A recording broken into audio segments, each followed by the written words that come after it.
వరంగల్ జిల్లా కోర్టుకు బాంబు బెదిరింపు కలకలం రేపింది. సమాచారం అందిన వెంటనే అప్రమత్తమైన పోలీసులు కోర్టు ప్రాంగణాన్ని తమ ఆధీనంలోకి తీసుకున్నారు. బాంబు స్క్వాడ్, డాగ్ స్క్వాడ్ బృందాలు రంగంలోకి దిగి కోర్టులోని ప్రతి గదిని క్షుణ్ణంగా తనిఖీలు చేస్తున్నారు.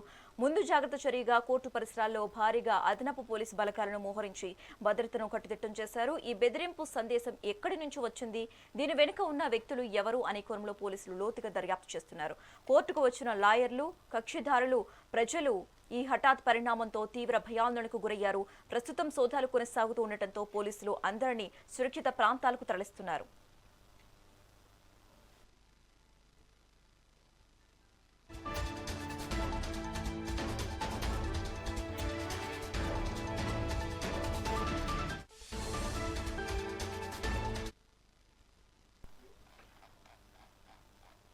వరంగల్ జిల్లా కోర్టుకు బాంబు బెదిరింపు కలకలం రేపింది. సమాచారం అందిన వెంటనే అప్రమత్తమైన పోలీసులు కోర్టు ప్రాంగణాన్ని తమ ఆధీనంలోకి తీసుకున్నారు. అలాగే అక్కడ డాగ్ స్క్వాడ్ బృందాలు రంగంలోకి దిగి కోర్టులోని ప్రతి గదిని క్షుణ్ణంగా తనిఖీలు చేస్తున్నారు. ఇక ఇదే అంశానికి సంబంధించి మరింత సమాచారం మా ప్రతినిధి కృష్ణ ఫోన్ ద్వారా అందిస్తారు. కృష్ణ,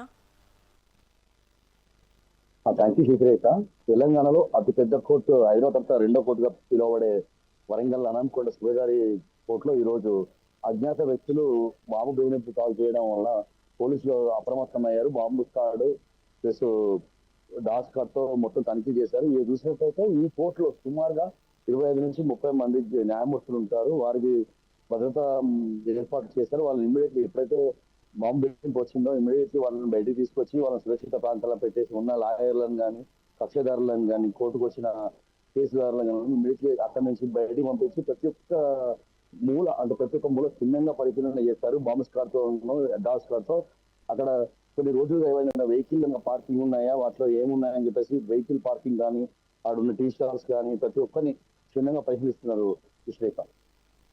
అప్డేట్స్ కృష్ణ.